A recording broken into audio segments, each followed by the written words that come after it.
Hola, soy Angélica Lenz y me encanta que estés aquí y ahora compartiendo este momento conmigo. Hoy tengo el enorme gusto de poderles presentar a Héctor Figueroa Solano, que es originario de Oaxaca y que de momento está radicando en Guadalajara, Jalisco, en México. Lo que él nos va a compartir el día de hoy, estoy segura que te va a dejar impresionado, impresionada, como también me pasó a mí. Bienvenido, Héctor. ¿Cómo te encuentras? Angélica, qué gusto saludarte. Muy buenos días, tardes, noches a quien nos esté viendo en diferentes partes de nuestro país y del mundo.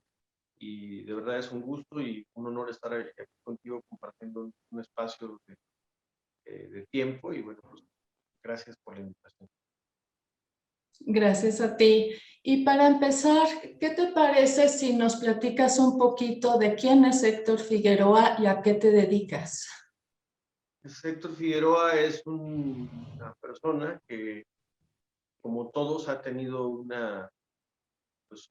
desarrollo a través de la vida, eh, con altas y bajas, con muchas cosas que pues han definido mi presente, que es el famoso pasado, con una infancia, pues como todo, con cosas positivas, con cosas no tan positivas, con una familia que lo que más quiso hacer en este mundo es criar a sus hijos con amor, hizo sacrificios en lo personal para que nosotros como hijos nos desarrolláramos lo mejor posible, padres que hicieron lo mejor que pudieron con lo que tuvieron. Obviamente, pues no hay un manual para la educación de un papá, ¿no? Y creo que eso es algo que yo agradezco a los míos, porque pues aportaron lo mejor de sí, bien desde el nacimiento y bueno, pues ahí en el desarrollo. Donde en formación profesional, pues en principio entré a un kinder para ciegos, una primaria para ciegos, una secundaria ya de manera regular, personas con y sin discapacidad, preparatoria igual, y en la universidad, pues bueno, ahí tuve un par de situaciones porque yo quería estudiar, en principio quería estudiar veterinario, esa era mi vocación, pero en el tiempo en el que yo quería estudiar, y yo no sé si hasta ahora, pues la veterinaria me la vetaron por ser ciego. Ese es uno de los puntos que yo ahí les llamo a las personas los ladrones de sueños. Y bueno, pues es personas que decidieron por mí o decidieron instalar en mi mente que un no se puede. Y eso es muy trágico, eso es algo que tendré que sanar, porque, porque obviamente cuando alguien te dice que no puedes hacer algo, pues esa es una parte y la contraparte es cuando tú decides hacerle caso a que no puedes hacer ese tipo de cosas. Entonces, pues no estudié veterinaria, que era lo que yo quería, estudié Derecho, me meto a una universidad para esperar la convocatoria de la escuela en la que yo quería estudiar, que era la Libre de Derecho, y me metí para esperar esa convocatoria y me aventé seis cuatrimestres, ¿no? Entonces, pues la convocatoria nada más era un cuatrimestre y creo que pues otra vez esos ladrones de sueños entraron a mi vida, me dijeron que no podía estudiar en la Libre de Derecho y le hice caso.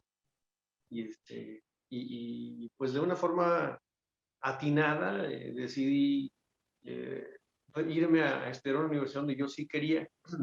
Curiosamente me la platicaron y yo la asumí. Y ese es un punto importante en lo que estamos hablando en este momento, en el cual yo creo que a mí me faltó decisión, porque en muchas ocasiones, por esa formación y por todo el estigma que implicó el ser ciego en una familia donde no había ningún ciego, el ser ciego donde había una familia que buscaba protegerme, que buscaba darme lo mejor de sí, pero a través de esa falta de conocimiento de la discapacidad y de las secuelas que dejaba la sobreprotección, pues obviamente yo era muy endeble en mis decisiones.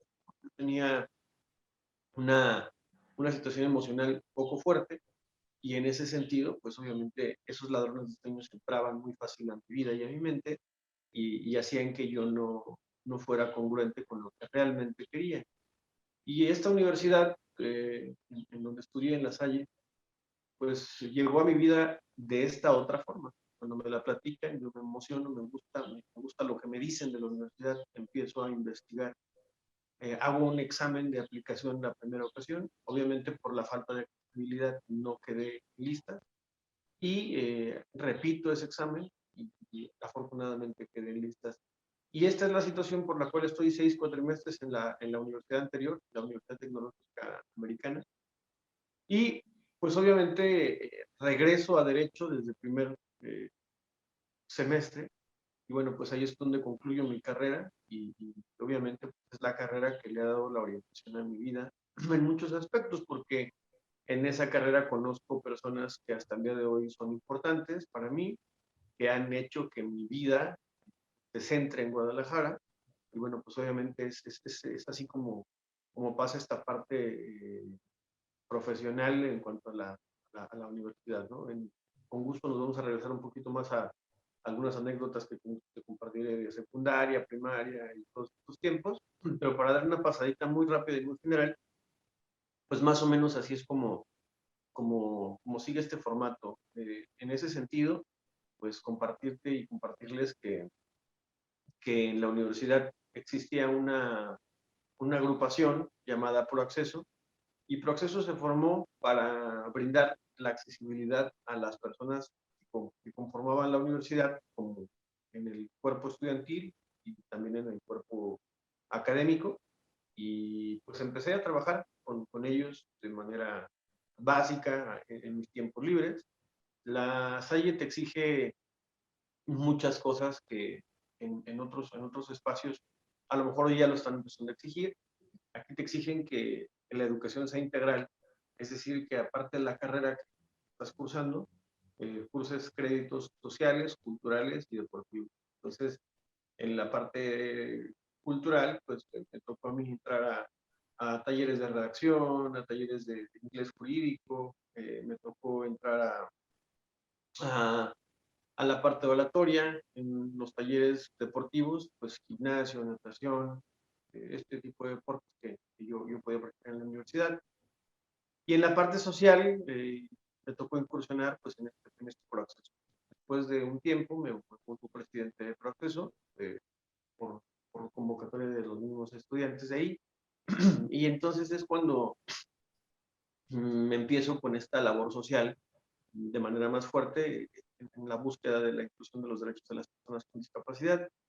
De ahí me invitan a formar parte de Libre Acceso, una organización que en México tiene un importante peso en cuanto a la temática de la discapacidad. Me invita un amigo al que quiero mucho y mando un abrazo al cielo, padrino Paco Cisneros, que era presidente entonces de Libre Acceso. Y conozco a muchas personas, amigos que me han ayudado a formarme en lo personal y lo profesional. Mi amigo Federico Flashman, que es una persona a la que yo admiro mucho y respeto. Y bueno, pues obviamente muchas personas que me aportaron en este espacio. Y después de ahí salgo de la universidad, sigo trabajando en La Salle, me invitan a trabajar en un programa en la parte de inclusión laboral. Era un programa que estaba piloteando en México, lo financiaba la Fundación 11 para América Latina, que es la Organización Nacional de Ciegos. Y entonces, en ese sentido, trabajo con ellos un tiempo, me invitan a trabajar a un proyecto que trajeron a México que se llama eh, Diálogo en la Oscuridad, que es un proyecto alemán, vino a Bellas Artes, y ahí es donde me invitan a trabajar. Y después de ahí, pues hay una oportunidad de trabajar dentro de DuPont Energy Company, una empresa transnacional. Me invitan por un mes a hacer un proyecto de inclusión y pues obviamente en ese proyecto de inclusión al mes me sienta mi jefe y me dice, oye, estamos muy contentos con tu trabajo, pero fíjate que las cosas, entonces yo decía, pues van a correr. Tuve la fortuna de que me contrataran por 3 meses más, que mi sueldo se triplicó en lo primero que habíamos quedado. Y de ahí pues ya me dieron un trabajo más importante en Dupont, en el sentido de más tiempo. Y al final final del camino, en ese estar en DuPont, me dieron la titularidad de 5 negocios a nivel América Latina. Comparto esto no con egocentrismo ni con egoísmo, lo comparto porque quiero compartir con ustedes que la discapacidad visual, y si nos ven más ciegos, pues que podemos hacer muchas cosas que a veces ni siquiera nosotros creemos que podemos hacer. Y, en muchas ocasiones tenemos que centrarnos en hacia dónde va nuestra vida, porque creo que cuando compartimos estos espacios se puede confundir esto con una presunción, y yo comparto lo que me ha pasado en la vida. Ahorita pues, son las buenas, también pues, voy a compartir las malas, pero bueno, pues es parte de esta formación. Después de ahí, me invitan a trabajar a Guadalajara, no es cierto, tuve un año sabático, me di un año sabático, no me gustaba la parte empresarial. Yo decidí salirme de DuPont en un momento importante de mi vida, porque descubrí que eso no me gustaba, descubrí que no era feliz en un ambiente de este estilo. No es porque fuera un mal ambiente, pero yo no me sentía cómodo, yo no estaba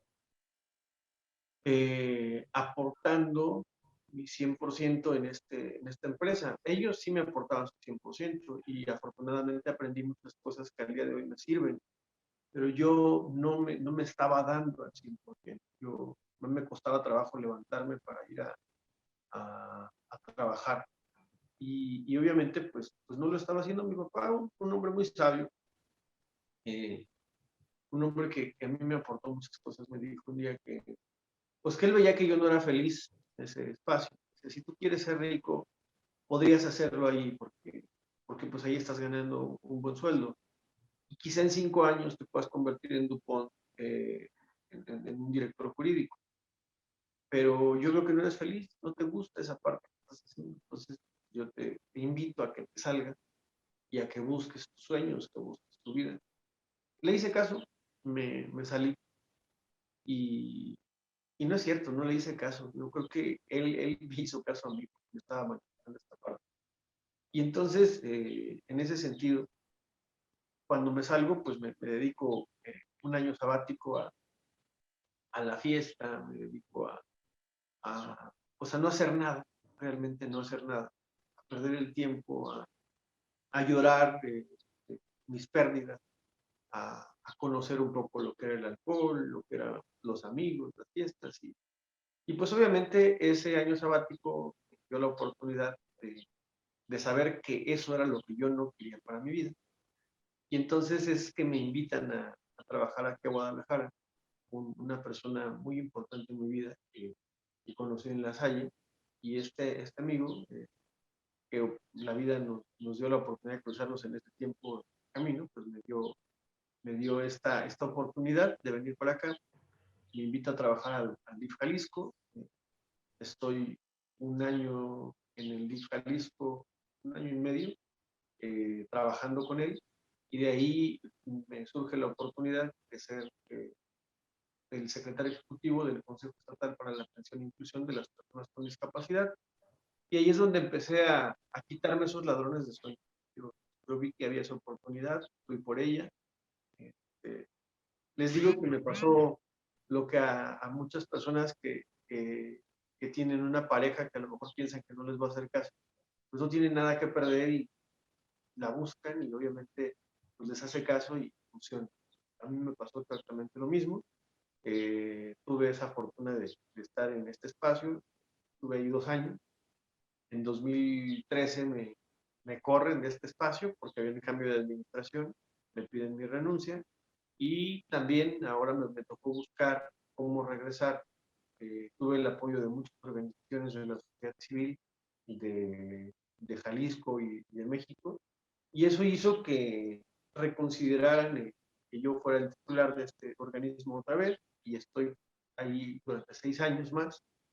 En 2018 concluye la administración, y también, pues ahora sí ya me dan de baja. Yo también ya no quería estar en este espacio. En 2019, 3 meses sin trabajo, me invitan a colaborar en Guadalajara en la Dirección de Inclusión de Personas con Discapacidad. Y bueno, pues esa es la parte profesional hasta donde ya de hoy estoy como titular de esta dirección.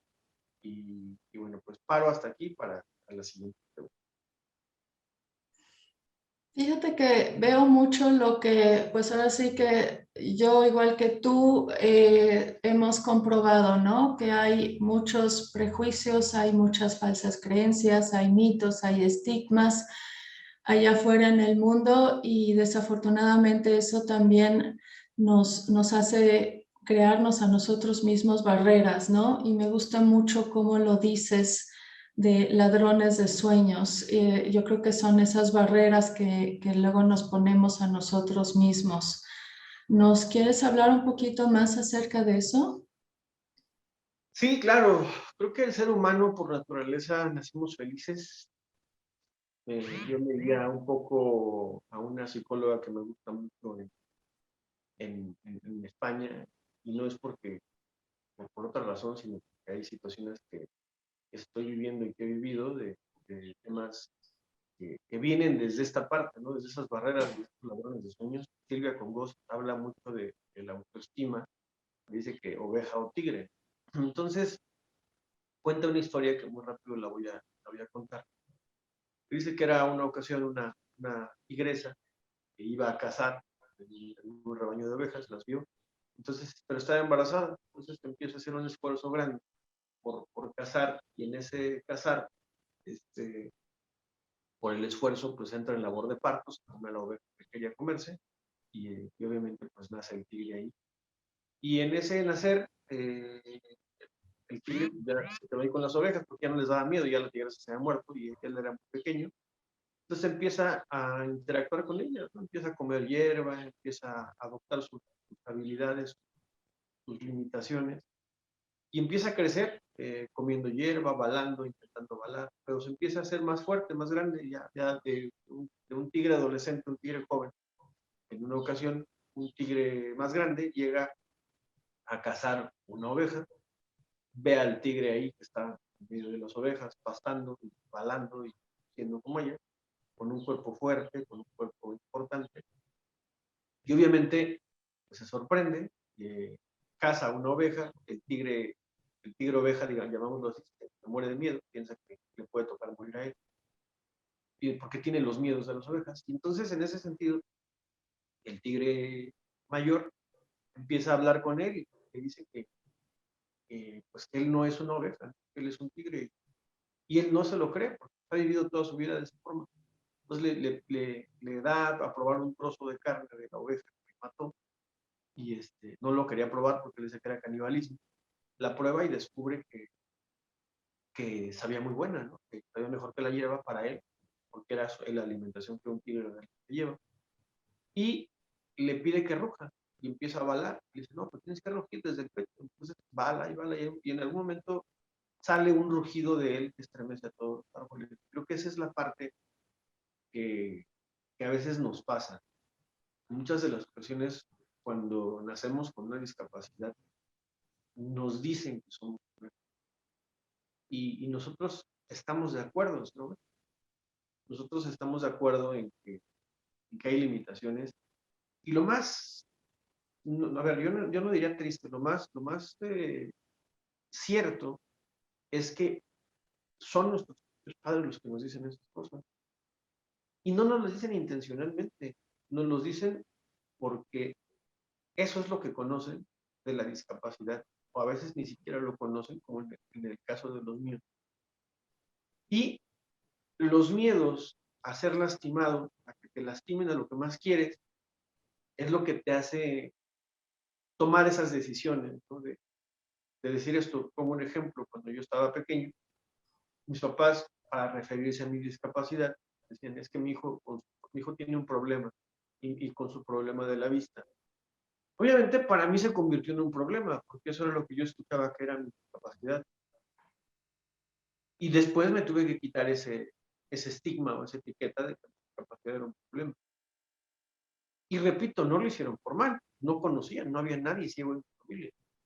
Y por otro lado, escucho a mis tíos diciéndole a mis primos que iban a jugar conmigo, me decían, nada más Héctor se cae y así te va a ir. Entonces yo sentía la angustia de mis primos por cuidarme, la responsabilidad porque no me cayera, porque les podían pegar. Entonces, yo sé que en las familias, por tratar de proteger y que no te pase nada, te quitan ese apetito por rugir, ese apetito por cazar, y te hacen una oveja que pasta y que bala y que hace las cosas que haces de ese estilo. Y yo creo que la gran labor de nosotros mismos es descubrir el tigre que llevamos dentro.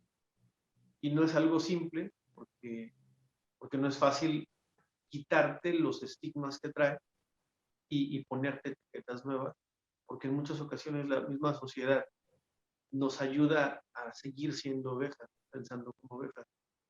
Pues tiene que llegar algo, alguien o algún suceso de nuestra vida que nos dé la oportunidad de que esto no suceda. Y creo que aquí entra una parte importante para los papás, donde yo los invito y nos invito como papás a que tengamos esa empatía y que nos documentemos un poquito en el sentido de ver cómo podemos hacernos tigres y hacer que tengamos tigres contigo. Qué lindo mensaje nos estás dejando, Héctor. De verdad es un cuento muy representativo, una metáfora muy, muy interesante. Y creo que el mensaje que les estás dando, sobre todo a los papás que tienen un niño con algún problema, ya sea visual o cualquier otro, ¿no? Cualquier pérdida que estén viviendo, pues que puedan apoyarlos a que se conviertan en tigres, como tú dices. Está muy lindo, muy lindo. Ahora, ¿cómo nos podrías platicar acerca de, sé que tienes ciertas pasiones, ciertos pasatiempos? ¿Nos quieres platicar de eso? Claro, con mucho gusto. Pues mi pasión principal hoy es una pasión que adquirí hace algunos meses, es mi hija Jimena, es lo que me mueve en la vida hoy, y bueno, obviamente pues es una gran pasión. Amo a Jimena y voy a buscar que se convierta en ese tigre que yo hoy estoy tratando de ser. Esa es una pasión importante y la principal. Y de ahí, pues obviamente pasiones que me han acompañado durante toda mi vida. Una de ellas es el amor por los caballos, bueno, por los animales en general. Ya les dije que estoy veterinaria y yo amo a los caballos, me encantan los perros, y me gustan los deportes extremos con estos animales. En mi pueblo, en Oaxaca, se llama Chilapa de Díaz, Oaxaca, pues obviamente, eh, aquí quiero compartir una anécdota que hizo, que hizo doña Chabela Vargas.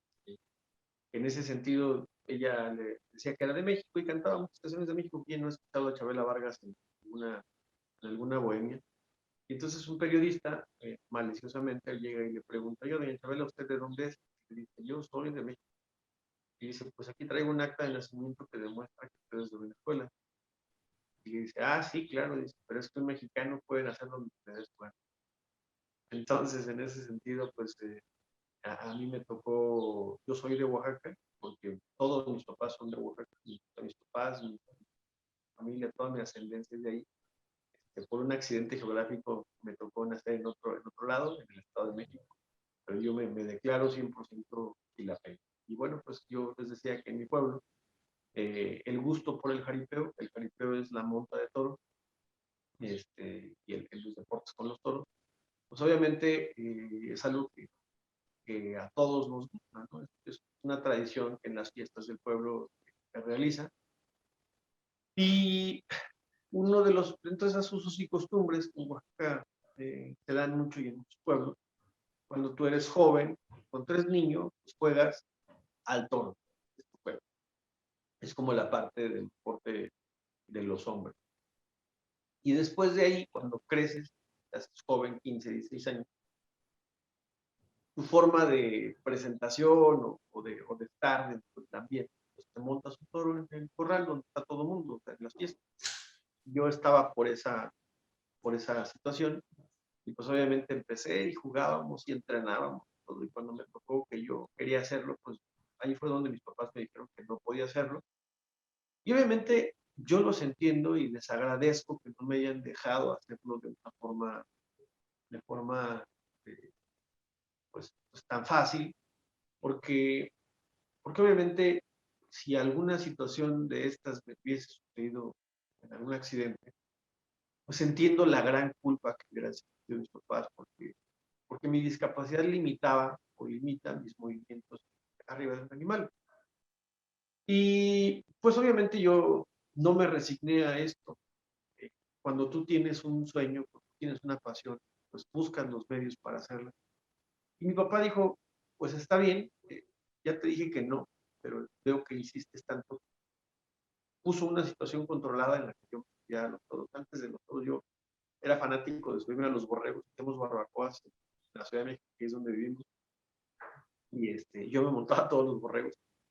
Y entonces en esa parte, pues me gustó, era lo que me gustaba y que me sigue gustando.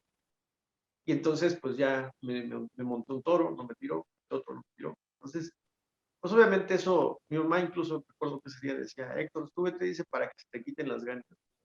Y yo creo que pensaron que me iba a dar miedo y pues en vez de quitárseme las ganas, me dieron más. Y pues cuando vengo a Guadalajara, eso ya lo dejé de lado. Obviamente era una frustración para mí. Yo veía que mis hermanos lo hacían bien, que mis primos lo hacían bien y yo quería estar en ese ambiente, pero bueno, pues no podía y eso sí me frustraba. Entonces sí era una gran frustración porque no entendía yo en mi concepción de adolescente, joven, por qué yo no podía hacer esto, por qué no me dejaban hacerlo. Y creo que aquí, obviamente, pues viene la pasión y viene un poco el ego, porque yo también quería ser visto, yo también quería ser reconocido, tomado en cuenta. Y pues dice una frase que cuando es para ti, aunque te quites, y cuando no es para ti, aunque te pongas. Y dice otro amigo Charro, que cuando Dios da, hasta los actuales presta.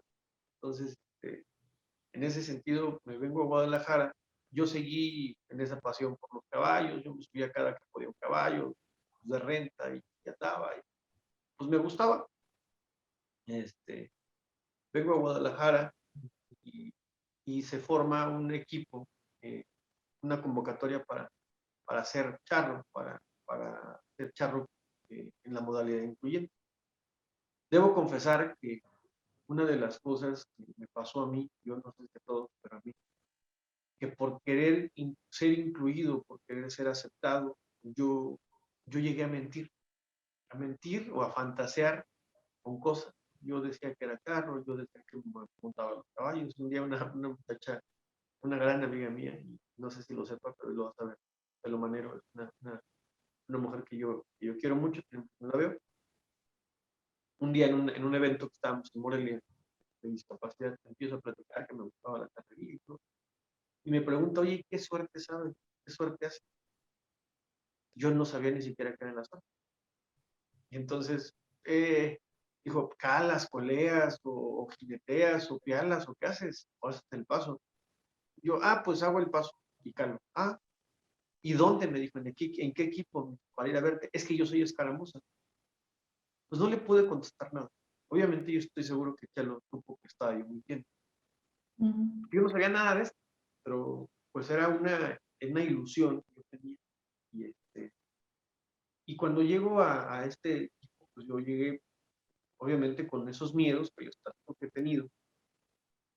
Y me preguntaban, dentro de, cuando abro pues el formulario, me preguntan, ¿le gustan los caballos? ¿Ha montado a caballos? ¿Ha ido al gimnasio y ha hecho deportes? Yo dije, bueno, de lo que me están preguntando, pues no me pregunten otra vez qué suertes hacen. Ya no les podría yo contestar, pero son cosas muy básicas y entonces, pues dije a todo que sí. Esto genera que me inviten a reunirme con el presidente de la Federación Mexicana de la Charrería y me pregunta, bueno, pues bienvenido y qué bueno que están haciendo este proyecto. ¿Qué suerte sabes hacer? Otra pregunta que me hace, y bueno, ahí tuve que ser honesto y le dije, ninguna. Y me dijo, ¿y entonces a qué viene? Dije, pues a aprender. ¿Y quién te va a enseñar? Dije, pues no sé.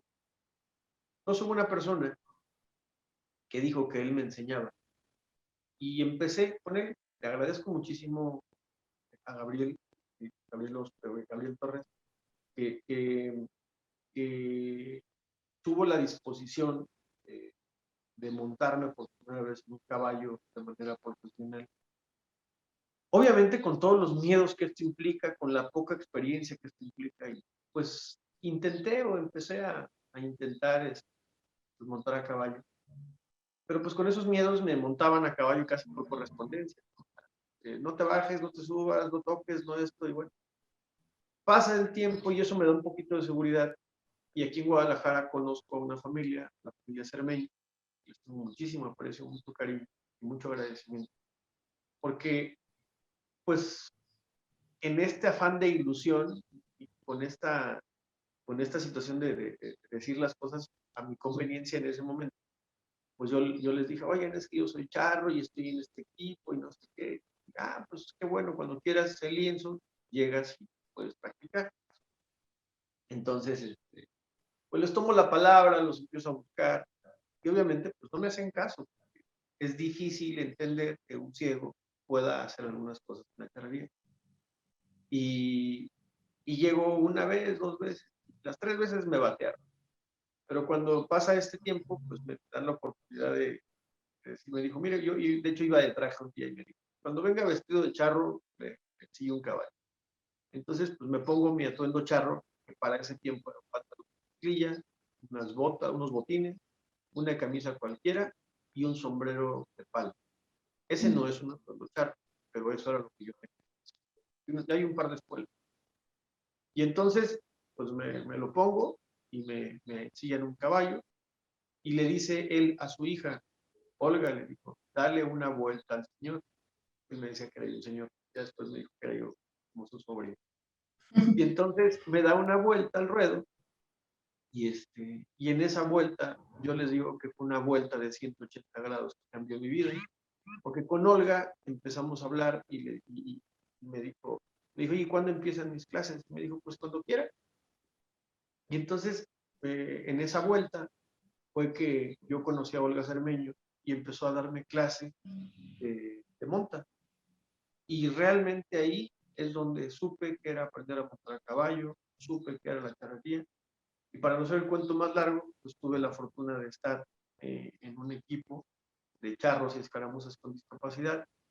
Hicimos nuestra primera exhibición formal en los Juegos Panamericanos Guadalajara 2011, en un lienzo charro lleno, más de 2,000 personas. Wow. Y bueno, una situación extraordinaria. Dentro de los logros que como persona tuve en ese equipo, fue que 2 años después, pues seguíamos practicando, seguíamos entrenando y yo ya empecé a calar. La cala de caballo es poner el caballo a acelerarlo de 0 a 100 en un lapso de 60 metros y hacer que patine parándolo de manera contundente, y entonces patina por un cuadro, un rectángulo que marca o donde se puede marcar la distancia que recorre el caballo, y pues obviamente es una situación importante de puntos, ¿no? Luego te da, hay que hacer giros hacia la izquierda, giros hacia la derecha, y luego medios giros. Entonces creo que eso es algo muy interesante que se hace en la cala. Luego en las colas de caballos, que es lo que yo también hago, vas en el caballo, sales junto con un toro, entonces de un espacio donde el toro está encerrado, empiezas a correr a la par del toro, tienes que tomar la cola del toro, eh, mover tu pierna derecha para hacer un gancho y enganchar la cola del toro en tu pierna, obviamente la llevas en la mano, y entonces aceleras el galope de tu caballo y con la fuerza que trae el toro corriendo y con el galope de tu caballo lo desbalanceas y cae, y bueno, pues cae de una forma en la que el caballo gira su lomo en la tierra, y pues son los diferentes puntos que haces en la carrería.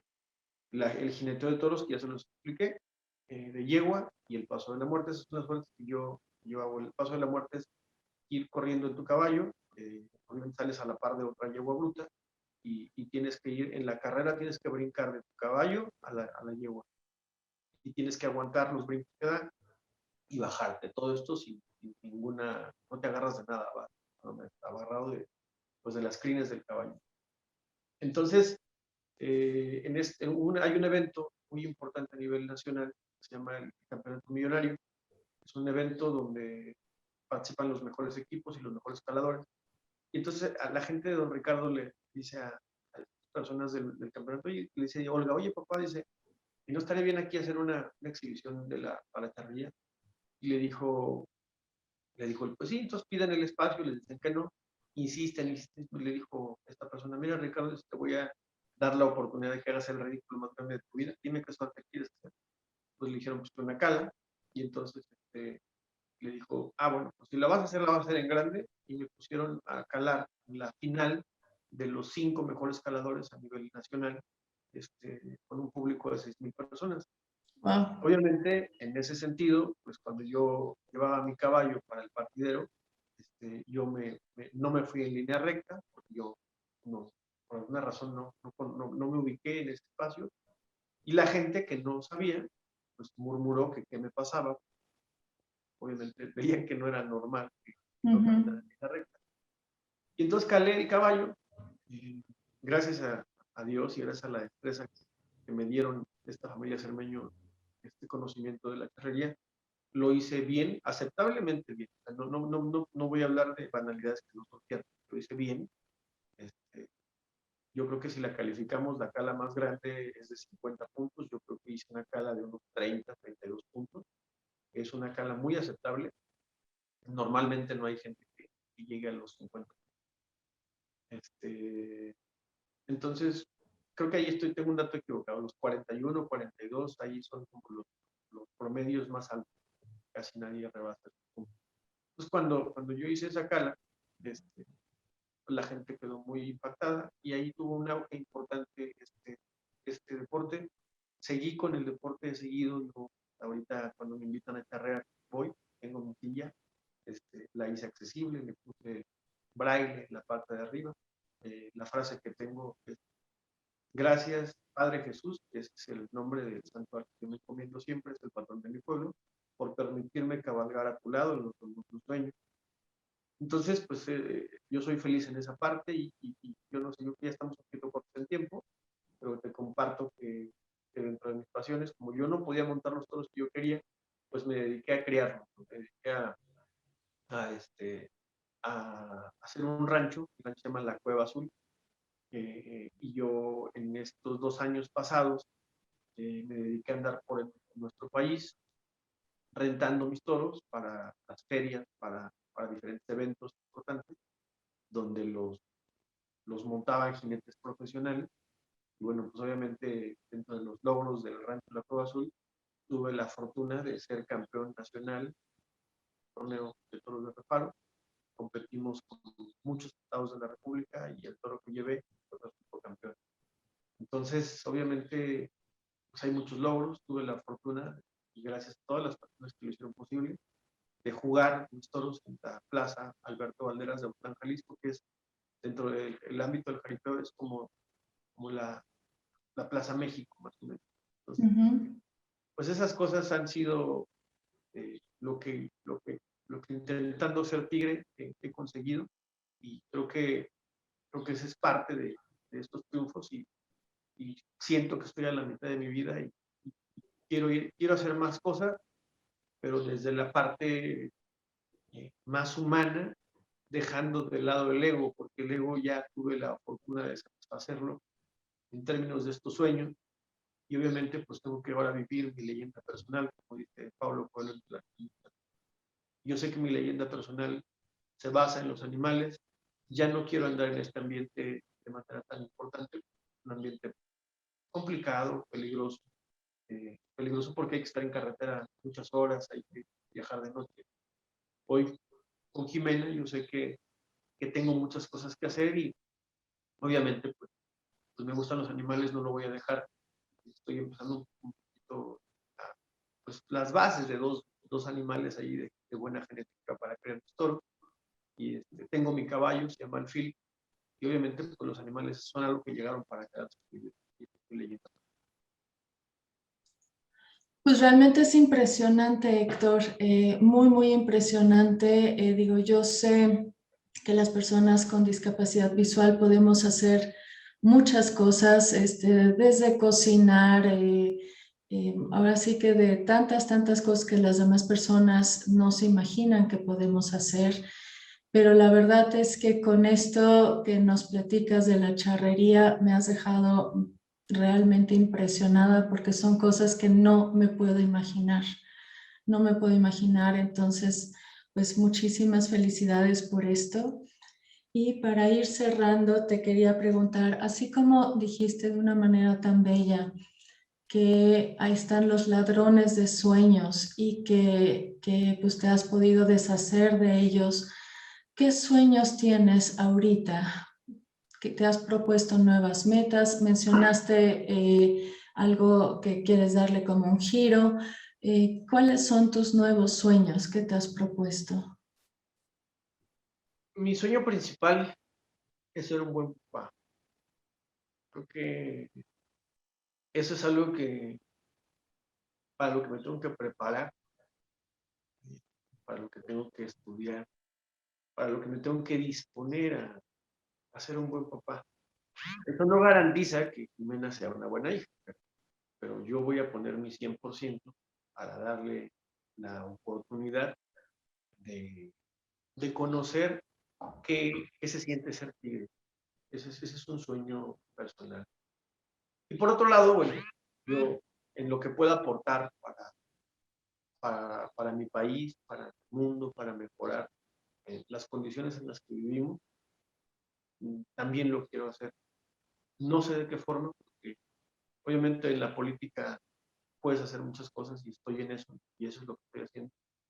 Eh, y esa es una parte, y otro de mis sueños es lograr vivir de manera plena, sin miedo, sin ataduras, sin condicionantes. Creo que eso es algo que yo tengo como una meta, ¿no?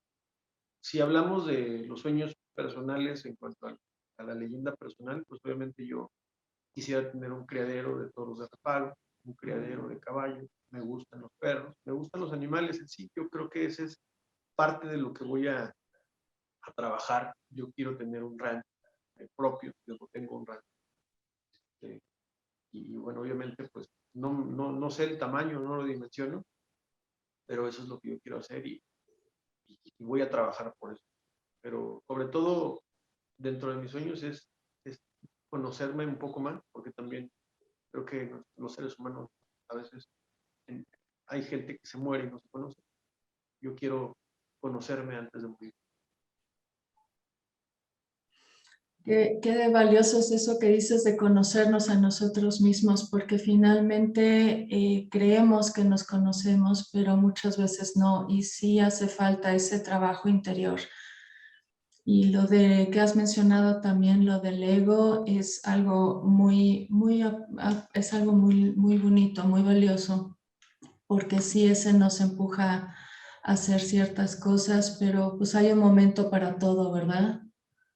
Claro. Sí. Pues yo te agradezco muchísimo, Héctor. Yo creo que igual que yo, que todo esto ahorita que nos has compartido, pues realmente me ha impresionado. Eres un gran ejemplo para muchas personas, no solo personas con discapacidad visual, sino también para todas las personas en general. Ese empuje, eso es lo que has logrado, de verdad es admirable y te agradezco muchísimo el tiempo que nos has regalado el día de hoy. Y pues sé que estás muy ocupado con muchas actividades, con muchos compromisos. Entonces, pues lo agradezco muchísimo y pues gracias por la oportunidad y por compartir esta pequeña parte de tu vida. Muchas gracias a ti por invitarme. Eso de ser ejemplo es una cosa que me cuesta trabajo porque cuando eres ejemplo a veces no tienes derecho a equivocarte. Yo sí me quiero equivocar porque eso es a veces lo que te da un poquito más de conocimiento y obviamente me quiero equivocar lo menos posible, pero pues sé qué va a pasar y si algo, o sea, si en algo sirve lo bueno y lo malo, pues, ojalá lo puedan aprovechar y yo estoy a sus órdenes. Con mucho gusto, si en algún momento de algo le puedo salir a alguien, con todo gusto, para decirle qué me he equivocado y cómo lo he resuelto. Pues a veces necesitamos alguien que haya vivido ya la experiencia y a veces dicen que el ser humano es el único animal que se tropieza 2 veces con la misma piedra y pues ojalá que dejemos de hacerlo, ¿no? Muchísimas gracias, Angélica, y estoy a tus órdenes. Gusto saludarlos a todos y que pasen un feliz día. Y todo lo mejor para ti y sigue disfrutando muchísimo a tu hija. Muchas gracias, cuídense mucho. Dios, buen día.